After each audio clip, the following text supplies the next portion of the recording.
Indians ने यहाँ से अपने मार्स तक गए हैं सिर्फ 4.5 बिलियन रुपीज तक। हम एक 27 किलोमीटर की बस सर्विस शुरू करते हैं, 30 अरब रुपए से काम की नहीं होती।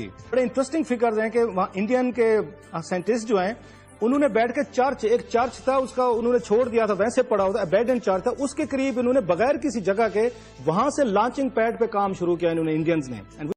जो इस वक्त इंडिया जिस स्पेस प्रोग्राम में जो कदम रख रहा है वो सिविलियन यूज का नहीं है, वो उसके थ्रू सर्वाइलेंस करना चाहते हैं। और DRDO के जो उनके हैं डॉक्टर सरस्वत, उन्होंने ये कहा कि जो हमारा एग्नी 5 है वो एज अ ASAT यूज हो सकता है। और वो ये भी कह रहे हैं कि जो हमारी पूरी जो ये सीरीज है एग्नी की, हम इसको एज एंटी सैटेलाइट वेपन के तौर पे यूज कर सकते हैं। दोस्तों, पाकिस्तानी मीडिया इंतहाई अहम मुद्दे को डिस्कस कर रहा है। जैसा कि मैंने पहले आपको बताया कि पाकिस्तानी मीडिया सिर्फ और सिर्फ भारत को लेकर ही हर वक्त डिस्कशन करता रहता है और पाकिस्तानी एंकर सिर्फ भारत को ही डिस्कस करते हैं, चाहे भारत की इकनॉमी हो या भारत की फौज। पाकिस्तानी मीडिया हमेशा इन दो चीज़ों से ही ऑब्सेस्ड रहता है। आज की वीडियो में भी पाकिस्तानी मीडिया यही कुछ डिस्कस कर रहा है, तो वीडियो को स्टार्ट करते हैं। मगर उससे पहले मेरे चैनल को सब्सक्राइब और बेल के बटन पर लाजमी प्रेस कीजिएगा। इंडिया ने खलाई मिशन मंगलयान में कामयाबी हासिल की है। मरीख में के मदार में दाखिल होने वाला पहला ये मुल्क बन गया है। $4.5 अरब की लागत का इनका मंसूबा था। एप्रिशिएट करना चाहिए हमें। ये 4.5 बिलियन है, डॉलर्स नहीं है। क्योंकि हम आपको पता है ना, हम अरबों खरबों से तो हमारे यहाँ बात ही काम नहीं होती है, माल जो कमाने होते हैं। किसी ने बड़ा इंटरेस्टिंग, अभी मैं ट्वीट पढ़ रहा था, बड़ा इंटरेस्टिंग कंपैरिजन किया, मैं भी उसको रिट्वीट भी करूंगा इस शो के बाद। वो कहते हैं कि भारत की जो टोटल कास्ट है ये इस पे मिशन पे वो 4.5 बिलियन रुपीज है। हमारे यहाँ 27 किलोमीटर की यहाँ पे मेट्रो बनती है, 60 अरब रुपए के करीब खर्चा आता है उस पर। जरा नोट फरमाइए, इंडियंस ने यहाँ से अपने मार्स तक गए हैं सिर्फ 4.5 बिलियन रुपीज तक। हम एक 27 किलोमीटर की बस सर्विस शुरू करते हैं, 30 अरब रुपए से काम की नहीं होती।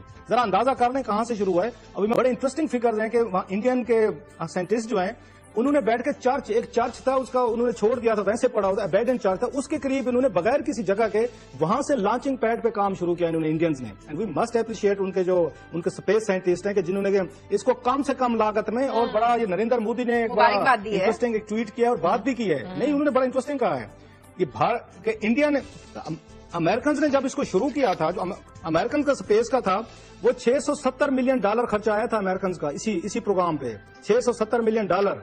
इनका सिर्फ और सिर्फ 4.5 बिलियन रुपीज आया है। और भारत का जो स्पेस प्रोग्राम है वो खित्ते के अंदर ताकत का तवाज़न खराब कर रहा है। शुक्रिया अलमास साहब, आपने बड़ा बर वक्त और बड़ा बरमहल सवाल पूछा है कि जो इंडिया का स्पेस प्रोग्राम है वो किस तरह से खित्ते को डिस्टेबलाइज कर रहा है।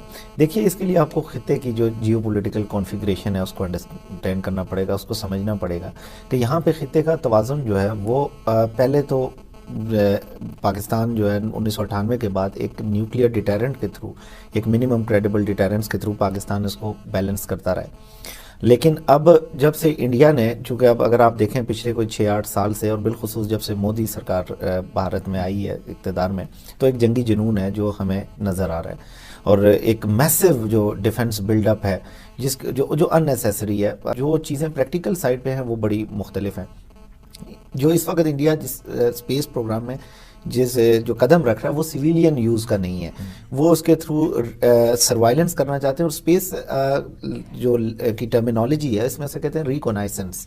तो इंडिया जो है वो इस वक्त ये कर रहा है कि चूंकि वो इस वक्त अपने आप को चाइना के साथ जो है ताकत के तवाज़ुन में देख रहा है, और उसी तकाबुल में वो जो खित्ते का जो एक उसकी जो सोच है, उसका मतलब एक जो हेजेमोनिक उसका, हाँ, जो एक उसका हेजेमोनिक डिजाइन है, वो खित्ते की जो एग्जिस्टिंग जो जियोपॉलिटिकल रियलिटी है उसको बड़ा बैडली डिस्टेबलाइज कर रही है। हाँ। आप देखें, जब ये जो स्पेस प्रोग्राम में है, इसमें दो चीजें जो समझनी बहुत जरूरी हैं। एक है स्पेस वेपनाइजेशन और एक है स्पेस मिलिटराइजेशन, क्योंकि ये हमारे नाज़रीन के लिए बड़ी ज़रूरी होंगी। क्योंकि जब हम बात करते हैं स्पेस प्रोग्राम की, तो बहुत सारे लोग इस बात को समझ नहीं पाते कि इससे मुराद हमारी क्या है।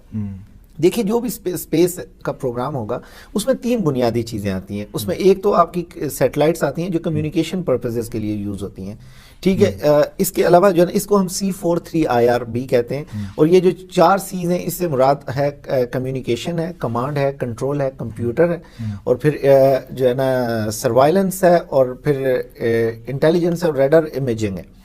सो और इसके अलावा जो है जो दूसरी चीज़ है उसके अंदर आपके मिसाइल डिफेंस सिस्टम्स आते हैं जो आप स्पेस के अंदर डिप्लॉय करते हैं, या ये सरफेस टू एयर हो सकते हैं या एयर टू एयर भी हो सकते हैं. फिर इसके अलावा जो इसमें तीसरी चीज़ आती है वो है ASAT, जिसे हम कहते हैं एंटी सैटेलाइट वेपन्स. भारत जो है इस वक्त 2 के ऊपर तो स्ट्रेट अवे काम शुरू कर चुका हुआ है. तीसरा जो है ASAT, उसके ऊपर गो के उनके जो DRDO के जो उनके हैं सरस्वत डॉक्टर